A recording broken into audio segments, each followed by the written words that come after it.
Bienvenidos a Resiliente Universal, donde la verdad se revela a quienes saben mirar. Escucha, siente, resiste. Este espacio es para compartir experiencias y conocimientos con amigos, emprendedores, empresarios, profesionales y especialistas médicos. Personas libres que han transformado sus paradigmas a través de la resiliencia. ¿Estás listo para desafiar tus límites y expandir tu conciencia? Comenzamos. Hola, bienvenido Resiliente Universal. Esta vez estamos súper emocionados porque cada vez que avanzamos nos damos cuenta de este universo de conocimiento en el cual estamos explorando en cada capítulo. Y hoy no es una fecha cualquiera. Hoy estamos cumpliendo nuestro aniversario después de un año donde comenzó este caminito hacia compartir conocimiento, historias, esta inspiración que muchas veces puede ser necesaria. Comenzamos en tema de pandemia, comenzamos con este ciclo que nos ha facilitado generar diferentes opciones que nos permiten seguir caminando. Y estos espacios nos encantan demasiado porque compartimos este conocimiento sobre una profesión y bien enfocado para tomar las mejores decisiones para nuestra salud y para cuidar a los que más amamos. El día de hoy, como todos los capítulos, quiero dedicar de manera especial a esas personas que también han transformado mi vida. Y hablo de Esperanza Ruiz. Es amiga de la universidad, de esas amigas que, aunque pase el tiempo, puedes echar una llamada y parece ser que el tiempo no ha cambiado, no ha evolucionado, sino que tenemos los mismos valores, las mismas emociones y esa misma amistad y cariño. Amiga, esto va para ti. Y bueno, sin tanto preámbulo, quiero presentarles a nuestro invitadazo del día de hoy porque siempre nos esforzamos por traer personas de calidad que nos aporten y que tengan también este sentido humano. Se trata del doctor Eulalio Villalobos Jiménez. Muchas gracias, Eulalio, por darte la oportunidad de venir acompañándonos en este espacio. Y el nombre de nuestro capítulo es El Camino a Transformarte. Así va a estar en nuestro nombre y ahorita les vamos a explicar por qué. Porque este tema seguramente tenemos muchas dudas y yo creo que las mujeres todavía más. Ahí va. El doctor es médico cirujano y partero por parte de la Universidad de Guadalajara. Tiene una especialidad en cirugía general mediante el Hospital Civil Viejo Fray Antonio Alcalde. Tiene una subespecialidad en cirugía plástica, estética y reconstructiva. Está certificado por el Consejo Mexicano de Cirugía Plástica, súper importante. Miembro de la Asociación Mexicana de Cirugía Plástica, Estética y Reconstructiva, AC. Es miembro de asociaciones también internacionales como FILAC, bueno, ahorita nos dirás en qué consiste, y SAPS. Participante también en múltiples congresos, cursos, simposios a nivel nacional e internacional. Ha sido fascinante porque el doctor Eulalio se identifica con este trabajo profesional mediante la ética, innovación y sobre todo el compromiso, que es tan importante en nuestra era actualmente, ¿no? Y pues sin más preámbulo, bienvenido, doctor. Un gusto tenerlo aquí con nosotros para que nos comparta todas esas historias y nos hable un poquito más de esta especialidad que creo que es muy controversial y tenemos muchas dudas, ¿no? Entonces, bienvenido, platíquenos un poquito de usted. ¿Cómo no? Bueno, antes que nada, de tú, por supuesto. Muchísimas gracias por la invitación, felicidades por el aniversario. Y bueno, ¿qué te platico de mí? Bueno, soy un profesionista, soy cirujano plástico, sí soy médico general, sí soy cirujano general, pero ahorita prácticamente toda mi práctica profesional es cirugía plástica, ¿no? Okay. Entonces, me gusta definirme como un profesionista de la medicina, honesto, ético, humanista. Quisiera que mis pacientes y las personas que me conozcan me identifiquen primero por estas cualidades. Exacto. Y si mi trabajo les gusta, bienvenido, ¿no? Entonces, si todo va junto con pegado, excelente. Perfecto. ¿Qué lo inspiró? ¿Qué te inspiró? Tengo que tutearlo. ¿Qué te inspiró ser cirujano plástico? ¿Cómo fue ese caminar de descubrimiento. Naturalmente, algunos médicos nos han compartido, pues Violeta, en toda mi familia había médicos, pero de repente está el de que no había ni un solo médico y algo lo detonó. ¿Cuál fue tu camino hacia descubrir, me quiero dedicar a esto? Ok. En cuanto a la cirugía plástica, bueno, primero todo es un proceso, ¿no? Durante la etapa de la secundaria y la preparatoria siempre me llamaron la atención las áreas de la salud. En la preparatoria, bueno, hice las áreas médico-biológicas que ya no existen ahora, dentro de la Universidad de Guadalajara, lo que fundamentó más mi decisión de ir hacia el área de la medicina. Cuando entré a hacer medicina general, me apasionaba el poder tratar la enfermedad, poder, mediante el conocimiento que pudieses obtener, poder servir a las demás personas, ¿no? Pero ya estando dentro de la carrera, comienzas a conocer que hay otras opciones. Ya no nada más puedes tratar a tu paciente o a la enfermedad desde el conocimiento médico, sino también puedes apoyarlo con el trabajo de tus manos. Entonces, de ser médico general, decidí ser cirujano general. Ok. Entonces, ya no nada más tenía el conocimiento médico, sino también la habilidad quirúrgica para poder atender la enfermedad. Una vez terminado cirugía general, dije, ¿qué más? ¿Qué sigue? ¿No? Si ya puedes atender la enfermedad, puedes operar la enfermedad, y si puedes restablecer la salud y la función, ¿por qué no hacerlo bello? ¡Wow! Entonces, claro. Ese fue como el proceso y el camino, y para mí el culmen, que cualquier otro especialista te dirá que lo de él es lo top, ¿no? Para mí el culmen de estas habilidades quirúrgicas es no nada más que sea sano, que sea funcional, y si lo puedes hacer bello, qué mejor. Exacto. Por eso hablábamos de la Transform Arte, porque finalmente tiene que ver con eso. Creo que como seres humanos apreciamos la belleza, pero también una belleza, como dicen, sin un trasfondo. Antes de comenzar el capítulo hablábamos de esta transformación que no solo consiste en lo visual, sino también la transformación que vamos construyendo en la medida que se dan estos pasos y este procedimiento. ¿Cómo se da el proceso con tus pacientes? O sea, ¿cómo es la evaluación que tú haces, qué consideras? Cuéntanos un poquito. En cuanto a la mayoría de mis pacientes, una gran ventaja es que siempre vienen recomendados. Entonces, ya de entrada, el paciente llega con la tranquilidad de que vienen con la recomendación de alguien más. Sí, en estos tiempos, redes sociales, todo lo demás, pero siempre la recomendación de mano en mano o de boca en boca, siempre te va a dar más puntos hacia con el paciente. Bueno, entonces, lo primero que tenemos es una cita de valoración. Tenemos una entrevista donde podemos platicar acerca de los deseos, de las expectativas, porque eso es muy importante. De cada paciente se hace una evaluación física y después de esto vemos si podemos conjugar la expectativa del paciente con la realidad física. Si podemos hacer un match, le podemos ofrecer las opciones. Si la expectativa no va de acuerdo a lo que realmente puedes ofrecerle, en ese momento también hay que explicarlo. Por ejemplo, si es una persona con mucho sobrepeso que piensa que a lo mejor con un procedimiento de contorno corporal va a terminar con un cuerpo de modelo, bueno, tienes que decir alto. O sea, ahí es un signo de alarma, no eres candidata o candidato, porque también tenemos pacientes hombres, para un procedimiento de este tipo. Tendrás que buscar otras opciones antes de llegar al punto este. Entonces, atravesar por ciertos pasos, y si en este momento que ya estés en condiciones para estar aquí, con todo gusto te atendemos. ¿Okay? Entonces, sí, siempre tenemos que empatar la expectativa con la realidad.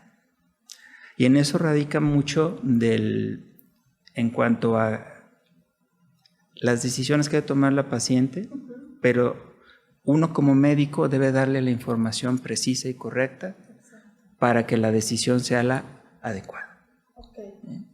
¿Y cuáles son los tipos de procedimientos que tú realizas? Cuéntanos un poquito, ahorita nos hablaste el contorno estético, me interesa, ¿sí, no? Pero ¿qué más procedimientos entran dentro de tu especialidad? Bueno, la rama de la cirugía plástica, estética y reconstructiva es amplísima, ¿no? Pudieses nada más dedicarte a la pura cirugía reparadora o reconstructiva y no te la vas a acabar en toda tu vida, ¿no? O sea, en el sentido de que es muy amplio, ¿no? Lo más conocido por todo el mundo en general es que el cirujano plástico se dedica solamente a la transformación del cuerpo para la belleza, ¿no? Sin embargo, la especialidad es vasta, es linda en el otro aspecto de la especialidad también, que es cirugía reconstructiva. Nosotros vemos pacientes quemados, vemos pacientes politraumatizados.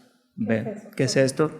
Pacientes que sufren alguna lesión en algún accidente. Por ejemplo, nosotros vemos mano traumática, o sea, manos que se amputan.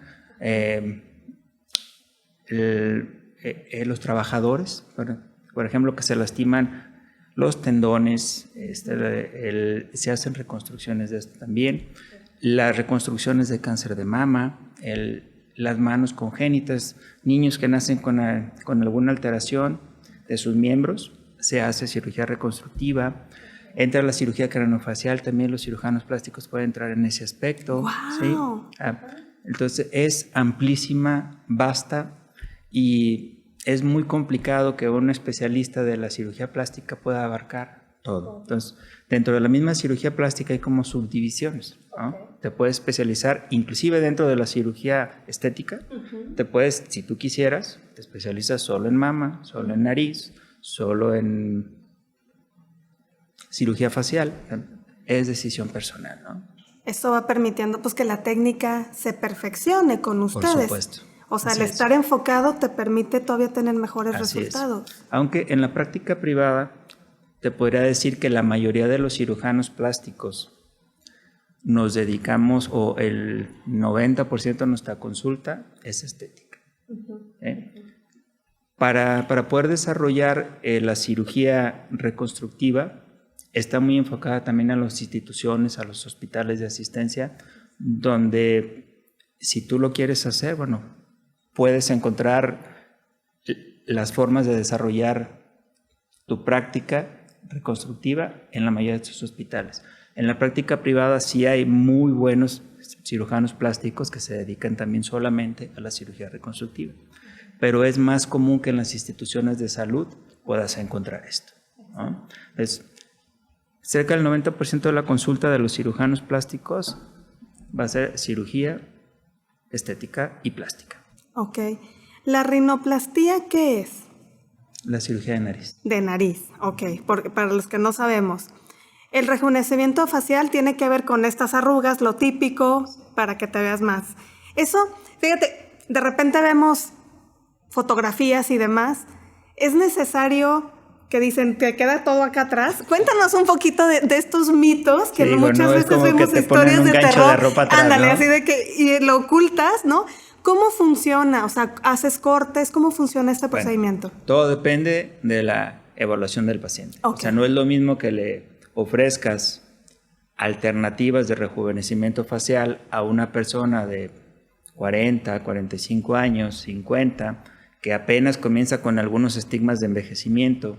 O sea, dependiendo del rango de edad es lo que tú le puedes ofrecer al paciente. O sea, yo no le voy a ofrecer a alguien de 40 años un lifting facial, que sería abrir, cortar, jalar, todo lo demás, ¿no? Porque probablemente no lo necesite en ese momento. Entonces, hay procedimientos como por etapa de edad que les puedes ir ofreciendo. En las primeras etapas, después de los 30 años, comenzamos todos a envejecer, ¿sí? Se producen menos células de las que se van desgastando, por eso vamos envejeciendo. Puedes comenzar con procedimientos pocamente invasivos como bioestimuladores de colágeno, botox, rellenos, toxina botulínica porque no es comercial, ¿no? Okay. Toxina botulínica es en general. Y otros múltiples procedimientos dermocosméticos les llamamos, ¿no? Okay. Ya después, si vas avanzando en edad, probablemente te puedas ir haciendo candidato con el paso del tiempo y depende de cómo te hayas cuidado en la vida. Exacto. ¿Sí? Para hacer un rejuvenecimiento facial total o un full face o un lifting facial, donde trabajas desde la frente hasta el cuello completo, ¿no? No es estirar como en las caricaturas, pues sí, se abre, se tracciona, pero hay que restaurar la anatomía. Es una restauración de la anatomía. O sea, no nos vamos a inventar caras, ni vamos a transformar la cara. Se trata de llevar atrás el tiempo. Y eso se logra reposicionando tejidos. ¿Qué reposicionas? Grasa, músculo, y la piel es lo último. O sea, la piel prácticamente es como la cubierta, ¿no? Si tú no haces todo lo de adentro y nada más, por ejemplo, traccionaras pura piel, en cierto tiempo vas a tener los mismos resultados. Se hace también una serie de estudios en cuanto a salud, o sea, cómo está tu presión, cómo estás también, o sea, completo, porque no toda persona puede ser candidata a entrar a cirugía. Por supuesto. Dentro de la entrevista o dentro de la valoración inicial que haces del paciente, después de que tú le pides o que te explique qué es lo que quiere, qué es lo que desea, cuáles son sus expectativas, que haces la valoración clínica, dentro de esa misma exploración interrogas al paciente sobre su estado de salud, si presentan alguna enfermedad, si toman algún medicamento, si son alérgicos a algo, si se han hecho algunas otras intervenciones, otro tipo de procedimientos. Vas sumando o vas llenando casilleros como para saber si ese paciente es candidato o no. ¿Okay? Entonces, se tiene que hacer una evaluación 360, por llamarlo de alguna manera, para decirle a un paciente, sí, eres candidato, podemos hacerlo. Hay ocasiones que los pacientes no es privativo de que si tienen una enfermedad no se puedan hacer algo. Por ejemplo, porque podemos operar pacientes con hipertensión, podemos operar pacientes diabéticos, siempre y cuando estén controlados. Y nosotros como cirujanos plásticos nos auxiliemos de su médico que está manejando su enfermedad. Lo mandamos a una valoración prequirúrgica que traiga las recomendaciones, en este caso de quien esté manejando su problema de salud, y hacemos suma de voluntades y de esfuerzos para poder llevar a buen puerto su procedimiento. Hace rato comentabas que no se inventan caras, pero hay gente que sí busca la transformación y que ustedes también valoren si es posible o no es posible, anatómicamente. Sí, no sé, hace algunos años, yo soy más grande que ustedes, pero una película donde se cambiaban el rostro, un policía, o sea, Scarface, no me acuerdo cómo se llama. Eso no pasa, ¿no? Eso no es una realidad. Se puede mejorar el contorno, puedes modificar algunas cosas, pero en esencia, ¿pudieses hacerlo? Sí, pero sería una transformación larga, dolorosa, cansada, o sea, no es a lo que entras y ya, no sé, me parezco a Ricky Martin, ¿no? No, o sea, no es así, ¿no? Puedes mejorar aspectos, puedes hacer algunas modificaciones que te van a apoyar, por ejemplo, cirugías de feminización facial, o sea, ¿qué es esto? Tienes un rostro masculino, tú te identificas con un género femenino, quieres hacer una transformación de este tipo, se pueden hacer este tipo de detalles, ¿no? Pero vas a seguir siendo tú, nada más con ciertos cambios. Así es. Sí, porque naturalmente se califica un trabajo estético en decir, no, lo cambió completamente como si estuviera mal hecho el trabajo, pero pues no sabes la expectativa de la persona que llegó. Es, sí, quiero mi nariz que se vea más respingada o que se vea distinta. Pues no podemos evaluar a un cirujano plástico si nos modificó algo, porque no sabemos el contexto de la sesión, ¿no? De la expectativa que nos compartías al principio. O sea, el hecho de que haya una transformación y te veas un poco diferente como las típicas artistas que dicen, sí, pero ya no se parece. Bueno, no sabía si ella quería seguirse pareciendo o no, porque depende del procedimiento y de la evaluación que ustedes hacen. Así es. Y cuando hay gente, o pacientes en este caso, que comienzan con algún tipo de procedimiento y posteriormente quieren algo más. Entonces, todo es un proceso. No es que en una sola intervención puedas hacerlo. O sea, hay pacientes, por ejemplo, te voy a poner un ejemplo claro, los pacientes que tienen pérdida masiva de peso. Ya se hicieron una cirugía bariátrica, lograron bajar el sobrepeso que tenían y en ellos les va a sobrar piel por todos lados, ¿no? Sí. Entonces, no pudieses tú en una sola intervención poder corregir todo porque médicamente es riesgoso. Entonces, hay ocasiones que tienes que ir segmentando por pasos, que es lo que vas a ir corrigiendo, y tal vez después de varias intervenciones logres llegar al punto. Ok. Entonces, pero por todo estas es un capas proceso. Que tú comentas, que no puedes hacerlo tan radical. O sea, este espacio o lo que sobra de la piel. Por salud. Y por muchas veces no es exactamente. O sea, quisiéramos a lo mejor nomás entrar y en un solo procedimiento, pero normalmente no es así. Ok. O sea, nuestro cuerpo sufre un trauma. Finalmente estamos hablando de una intervención. Y es una cirugía enorme. O sea, todas las cirugías plásticas que hacemos normalmente es una cirugía mayor, ¿no? Son cirugías muy grandes donde obviamente se puede poner en riesgo la salud y en muchos casos, digo, todos hemos conocido de algún caso que hasta la vida, ¿sí? Entonces, por eso es que la valoración prequirúrgica es muy importante. Saber exactamente qué es lo que quiere el paciente, qué le puedes ofrecer y hasta dónde. Cuéntanos un poquito de los mitos más comunes, porque creo que es un tema controversial, ¿no? Como el que ahorita hablábamos de la piel, ¿no? De, sí, te jala. No, en realidad no funciona de esa manera en nuestro desconocimiento. ¿Cuáles son los mitos o las cosas que más te preguntan que dices, esto es imposible, ¿no? Médicamente, pero bueno, es un entendimiento nulo que tenemos, ¿no? Dentro de las cosas más recurrentes, por ejemplo, una de las cirugías más frecuentes que tenemos la mayoría de los cirujanos plásticos es el aumento mamario.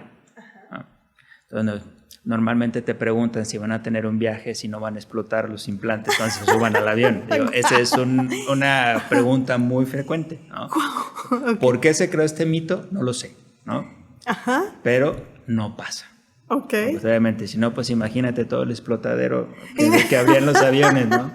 Sí, o sea, sería un requisito antes de viajar, ¿no? Si tiene implantes, no puede viajar, o sea, no. Sí. Entonces, eso no sucede, ¿no? Ok. Digo, ¿cuál pudiese ser otro si después de que te hiciste un procedimiento de contorno corporal, que le llamamos a esto lipoesculturas, en la versión que tú quieras, lipo tradicional, lipo HD, ahora con todo el advenimiento de las modas que hay, porque también hay modas en cirugía plástica. Ahorita nos hablas de esas modas. Okay. Piensan que si ya te hiciste una lipo, no vas a engordar. Y que ya no te tienes que cuidar y que ya no tienes que hacer ejercicio, la ¿no? hice, ¿no? Okay, como si fuera tan fácil, sí.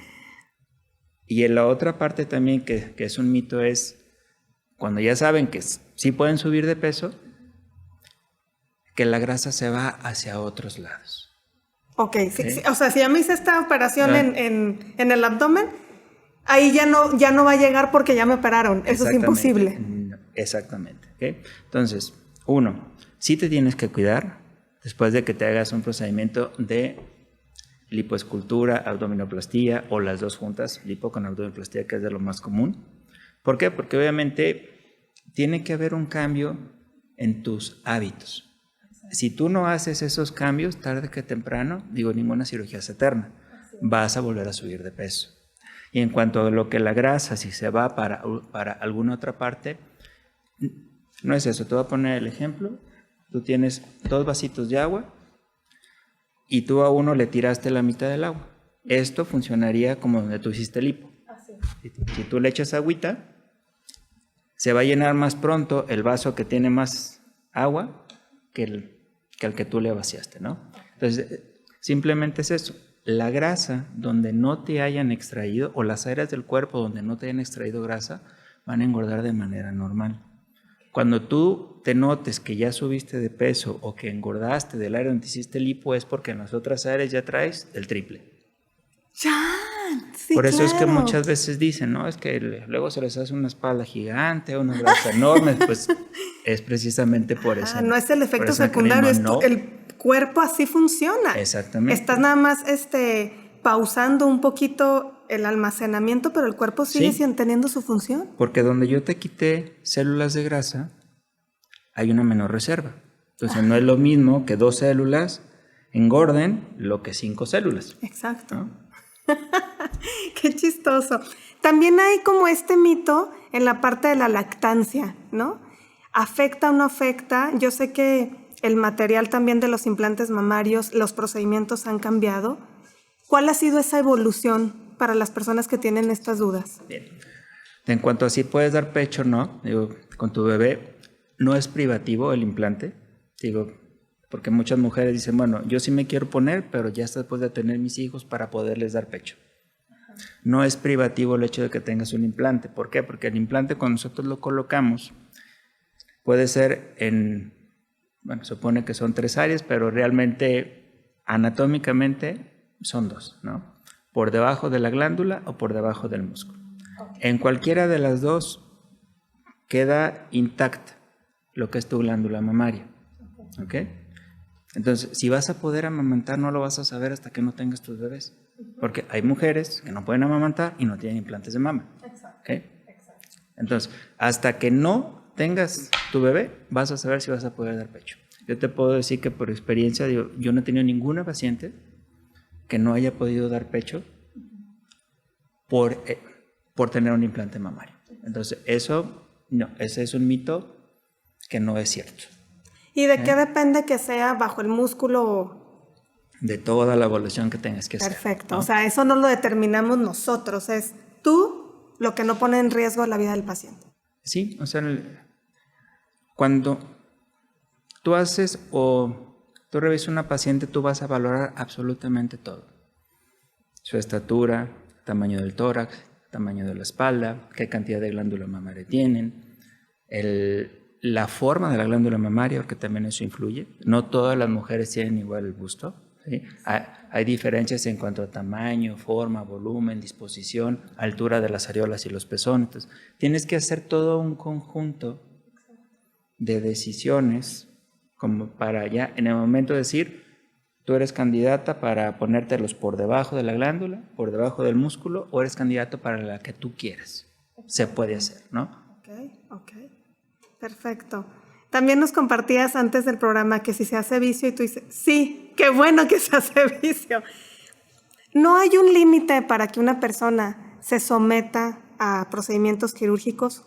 Esa sería mi primera pregunta. La otra es, ¿tiene que pasar cierto periodo óptimo, así como cuando donas sangre, para que tu cuerpo se recupere? Entiendo que depende del espacio, pero ¿qué nos podrías orientar sobre esto? Sí, es una pregunta muy recurrente, sobre todo del familiar que acompaña a quien va a ser tu paciente, ¿no? Sí, a ver cuánto me va a costar, cuánto tiempo te voy a cuidar. Porque normalmente, bueno, el familiar que acompaña al paciente siempre tiene cierto recelo, ¿no? ¿Por qué te vas a hacer eso si no lo necesitas? ¿No? Y es cierto, la cirugía plástica es una cirugía que hacemos por gusto. Eso es una realidad, ¿no? Sí, hay ocasiones en que podemos mejorar la función, podemos mejorar la salud con la cirugía plástica, pero siempre es una cirugía que es por decisión propia. ¿Okay? Entonces, cuando un paciente decide someterse a un procedimiento quirúrgico, por un ejemplo, tú vas conmigo, te haces tu cirugía de contorno corporal, quedas muy bonita, tu cintura, tus pompis, todo. Pero luego dices, bueno, ¿y las boobies? ¿O la nariz? O sea, porque ya esto está como yo quisiera, pero ahora puedo hacer unas cosas. Por eso es que siempre decimos... Ya ves la posibilidad de... Cuando me preguntan, ¿verdad, doctor, que se hace vicio? Les digo, sí, gracias a Dios. Obviamente, es broma, ¿no? Pero es parte del trabajo de uno, ¿no? Pero sí hay cierto momento en que uno como profesional debes de saber decir cuándo no. Que también se da el caso, ¿ok? ¿Cuándo es no? Uno, cuando las condiciones del paciente físicas o de salud no lo permiten. 2, cuando las expectativas que tiene el paciente acerca del procedimiento no pueden ser reales de ninguna manera. Ok. O sea, ponerte demasiado implante que no soporte tu espalda, o cuáles serán las expectativas excesivamente fuera de la realidad. Que alguien me llegue con una foto y me diga, doctor, quiero quedar exactamente como Belinda. Ok. No, pues sí. Ya le digo, pues hasta yo quería quedar como Belinda, ¿no? Le digo, no, o sea, no se puede. Entonces, Por eso siempre es importante el match entre la expectativa y la realidad. Y también hay ocasiones, y de hecho yo tengo pacientes en los cuales les he dicho, no, ya no. ¿Ah? O sea, pacientes que me dicen, doctor, yo nunca voy a hacer ejercicio, no me gusta, no me nace, mejor si subo de peso, me hago otra lipo. ¿Okay? Pudieses hacerle 1 o 2 procedimientos, pero va a llegar un momento en que el mismo cuerpo te va a decir que no. ¿Por qué? Porque ya la piel ya no está en condiciones de poder soportar un tercer procedimiento, porque como lo mencionaste hace rato, toda cirugía es una agresión y es un trauma al cuerpo. Entonces, son muchas cosas por las cuales puedes decirle que no a un paciente, ¿no? Pero tenemos las emocionales, las de salud y las físicas del propio cuerpo. Exacto. ¿Hemos tenido o has tenido alguna situación donde el tema emocional también se vuelva, donde necesita el paciente acudir con un especialista? Porque entonces dices, está bien, son muchas cirugías, pero tu tema no lo vamos a resolver con la cirugía, sino porque hay un tema más emocional. Porque creo que el tema de nuestra autoestima y de nuestra sociedad donde nos vemos y que cada vez estamos más expuestos a mostrarnos, ¿no?, por las redes sociales y también cumplir un estereotipo físico, entramos en un estrés y quizás más las mujeres, ¿no?, o quizás me conecto más hacia acá, como querer cumplir cierta expectativa teniendo desconocimiento de qué sí se puede y qué no, y cómo también amarnos a nosotros mismas. Pero puede ser un exceso donde tú digas, o sea, lo detectas o depende de cómo te aborde el cliente y cómo el paciente y cómo tú vayas viendo su evolución. Por ejemplo, en el primer procedimiento donde tú dirías, ¿sabes qué? Necesitas, esto no lo vamos a resolver aquí, ¿no?, ni en quirófano, sino necesitas otro apoyo adicional. ¿Te ha tocado alguna experiencia? Sí, de hecho sí. Prácticamente, como este caso que te ponía, ya desde que llegan con una foto, ya está, ajá, ya es un signo de alarma, ¿no? Okay. ¿Por qué? Porque es imposible replicar cuerpos, porque cada cuerpo es un universo propio, de estructura ósea, de composición, de estatura, de lo que tú quieras, ¿no? Se puede hacer lo mejor que se pueda con tu estructura, ¿okay? Pero ya de entrada, si una paciente ya con unas expectativas fuera de la realidad, ya desde ahí tú debes de decir, ¿sabes qué? No, o sea, o si no, también ha pasado que en cuanto estás en la consulta pueden tener cuestiones de llanto, ¿no? Okay. Entonces, tú sabes de ahí que la cirugía no le va a resolver los problemas internos que ella pueda tener. Sí ha pasado, sí es frecuente, sí es frecuente que las pacientes acudan muchas veces por otra necesidad y que piensan que la cirugía pueda resolverla. ¿Eh? En la gran mayoría de los casos hay signos como este que te comentaba de la fotografía que a uno nos avisa, ¿sabes qué? Hay un trasfondo aquí que la cirugía no lo va a resolver y que no tiene por qué resolverlo porque no está diseñada para eso, ¿sí? Y que te dan signos de alarma. Exacto. Sí, qué importante, identificarlo, ¿no? Y que ustedes también, gracias a este entrenamiento que han tenido antes de su especialidad, valoran todos esos argumentos. Pero eso solamente te lo da la experiencia, ¿eh? Sí. Se agudiza. Sí. Lo que pasa es que, yo te puedo decir, yo egresé en el 2007. Uh-huh. Y por llamar de alguna manera, la experiencia o identificar estos pequeños detalles te lleva tiempo, ¿no? Okay. Entonces, sí es importante toda tu preparación, pero todo esto te lo va dando la experiencia. Fíjate que también el tema emocional creo que ahorita está teniendo un impacto diferente en las especialidades, porque ya lo comentas, se les entrena para el funcionamiento perfecto del cuerpo, como esta máquina excelente, pero nuestras emociones también tienen una interacción con nuestra masa corporal, con nuestra forma, ¿no? Vamos adquiriendo estos hábitos también que tienen que ver con nuestra conciencia y nuestro modus operandum o nuestra vida. Entonces, qué importante que también desde el principio lo compartías, esta parte humanista tiene que ver con el sello y el diferenciador del servicio, ¿no? Porque tienen que ustedes desarrollar esas habilidades y ser más integrales para que entonces el resultado sea más favorecedor y nos guíen a los ciegos en el ámbito donde ustedes están operando, ¿no? Entonces, qué relevante que primero, quizás antes de evaluar si queremos tener algún tipo de procedimiento, evaluemos desde dónde surge esa necesidad y qué es lo que queremos. ¿Qué recomendaciones tú le darías a las pacientes, varones, mujeres, si en algún momento, además de la expectativa que sabemos que si se acercan contigo, tú los vas a enfocar de manera satisfactoria, si esto se puede, esto no? ¿Qué tendríamos que considerar antes de poder someternos a una cirugía? Ok. No, lo que yo siempre les comento es, la mejor cirugía es la que quieres hacerte. O sea, ¿qué es esto? Si tú tienes muchas dudas, te aproximas con un profesional. Si después de la consulta con el profesional sigues con dudas, no te la hagas, no es el momento. ¿Por qué? Porque la cirugía no es algo sencillo, no es algo banal, no es algo que hoy me opero, mañana estoy bien. O sea, es todo un proceso, es pesado, sí. La recompensa es buena al final también, pero vas a tener que pasar, como les digo yo, por los días de arrepentimiento, que a todas les pasa, ¿no? Entonces, primero es que estés convencida del procedimiento que quieres hacerte. Okay. Número 2, que te aproximes con gente o con el profesionista de la cirugía plástica que sea el adecuado. ¿Qué es que sea el adecuado? Que tenga todas las credenciales para poder, credenciales y el conocimiento.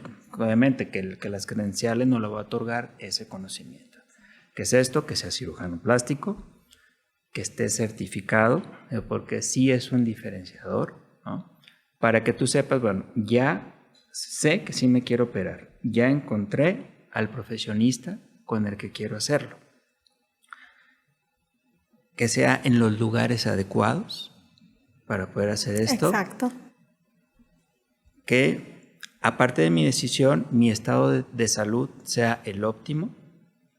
Si tú vas llenando estos requisitos, estos casilleros, es mucho más factible o lo más probable que al final todo esté bien, ¿no? Pero si vas descartando estos casilleros, muy probablemente no vas a llegar a la meta de la manera que tú quieres. Exacto, exacto. Híjole, qué importante, Eulalio, abordar desde una perspectiva de conciencia los cambios que también queremos hacer, porque también he conocido personas que tienen alguna inquietud. Eso también te ayuda a profundizar en los hábitos actuales que tienes, ¿no? Porque al acercarte con un profesional que te digan, a ver, esto no es magia, vas a necesitar cuidarte, y si desde ahorita adoptas buenos hábitos, entonces va a favorecer. Pero quizás en la construcción o en esa búsqueda descubres que quizás no lo requieres. Sí lo requieres y te ves mejor, pero ya es algo consensado y planeado, no solo impulsivo. Porque creo que eso puede ser lo destructivo, y que también en este procedimiento de recuperación, pues yo creo que puede ser hasta más negativo en tus pensamientos, porque no te preparaste. No solo el cuerpo, que ustedes se encargan de prepararlo y de dar la guía, sino psicológicamente que también tengas una preparación adecuada. Es correcto, porque vas a vivir el proceso, lo quieras o no. O sea, no es lo como... No te lo puedes brincar. Ya me opero, me quedo dormido 21 días y ya estoy lista. No. O sea, vas a tener que vivir el proceso. Y ese proceso, pues lo vive el paciente, lo viven los familiares y lo vivimos los médicos en conjunto con los pacientes, ¿no? Entonces, ¿por qué? Porque si tú le explicas bien al paciente y él está consciente de las cosas que van a pasar, dices, ok, esto es lo que me explicaron, yo lo entendí, es parte del proceso. Que puedes estar inmovilizado. Que te va a doler, que te vas a marear, que vas a odiar las fajas, entonces, absolutamente todo, ¿no? y que vas a ir caminando de acuerdo a lo que uno te platicó en la primera semana, segunda semana, tercera semana, cuál es la expectativa. Pero muy importante algo, y que yo siempre se los comento a los pacientes. La base de tu decisión es la información.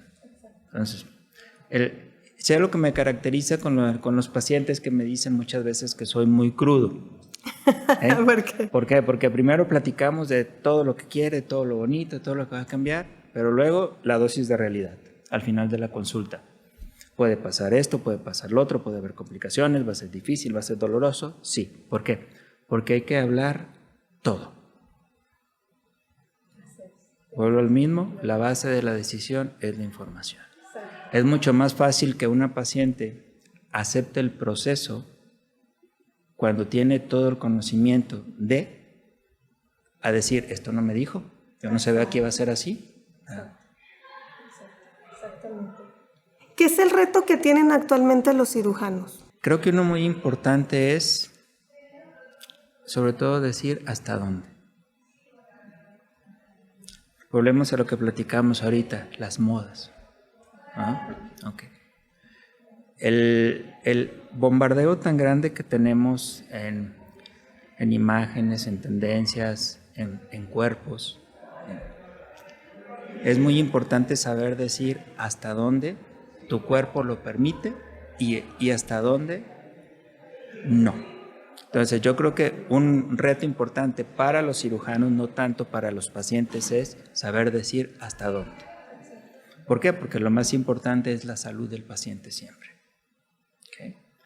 Y ahora, de la moda lo que te acomoda también, ¿no? Ahorita está muy en boga aquí en México lipos de alta definición, por ponerte un ejemplo, ¿no? Quiero rayitas, quiero cuadritos, quiero hacer todo esto, ¿no?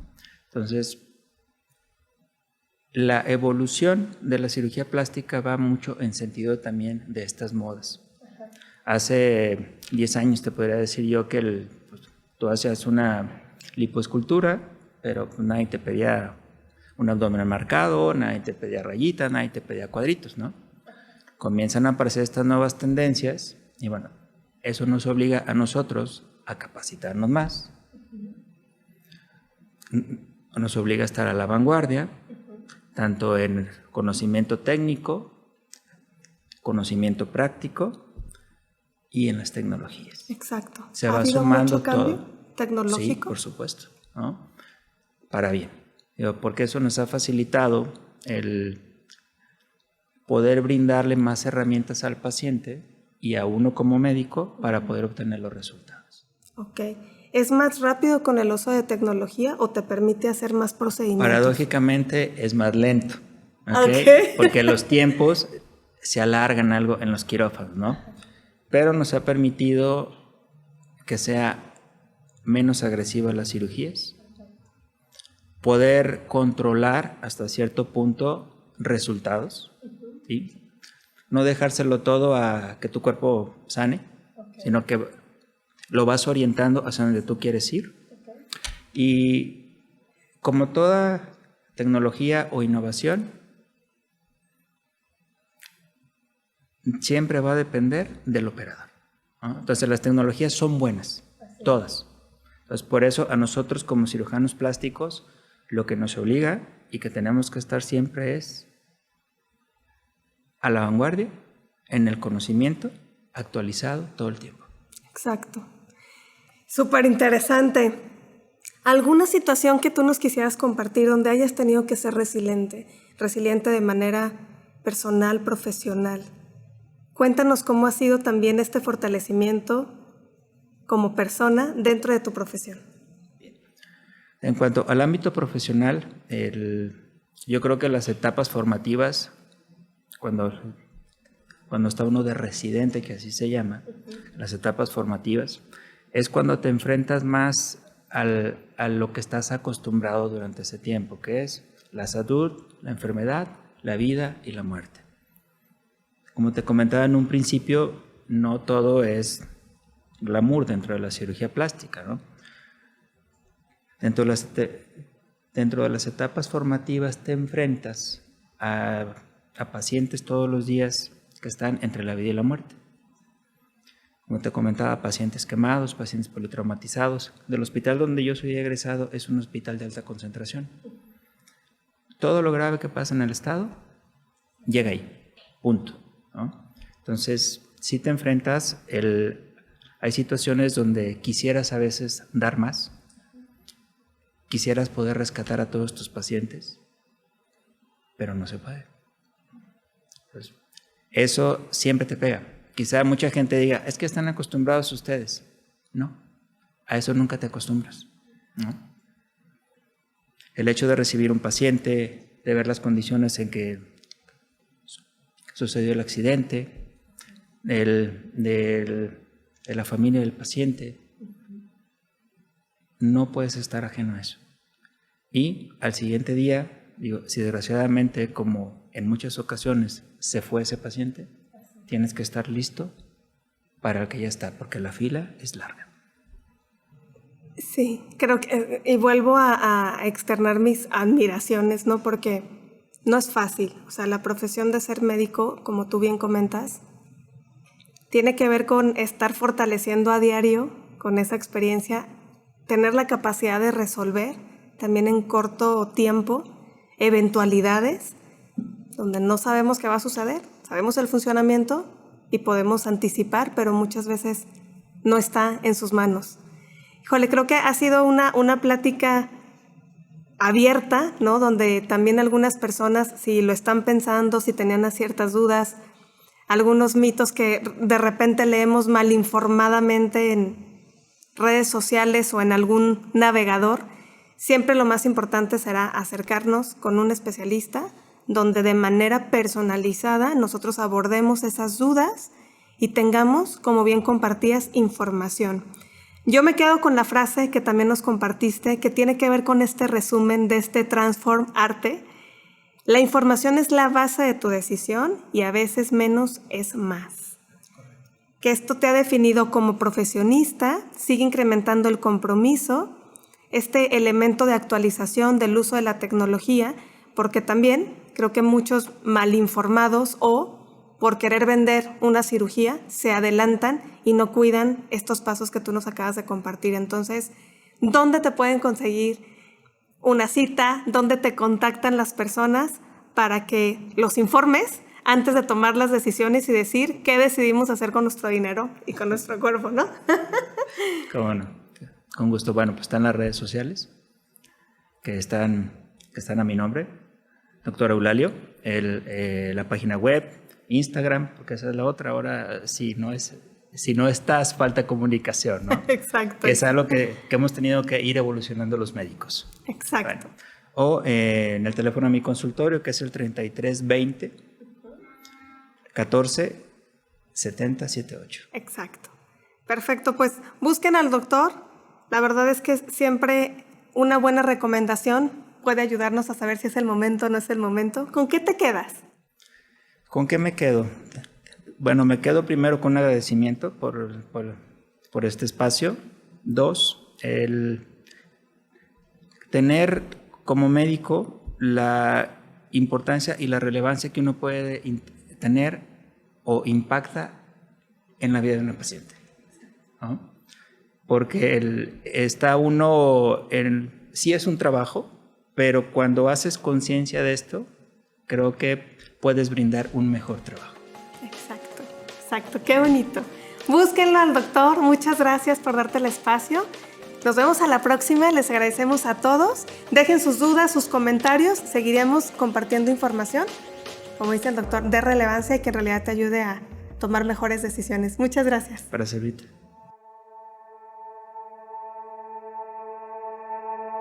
Ser resiliente significa abrir nuestra mente a un nuevo despertar en el ámbito profesional, empresarial y social, trascendiendo adversidades con creatividad y experiencia.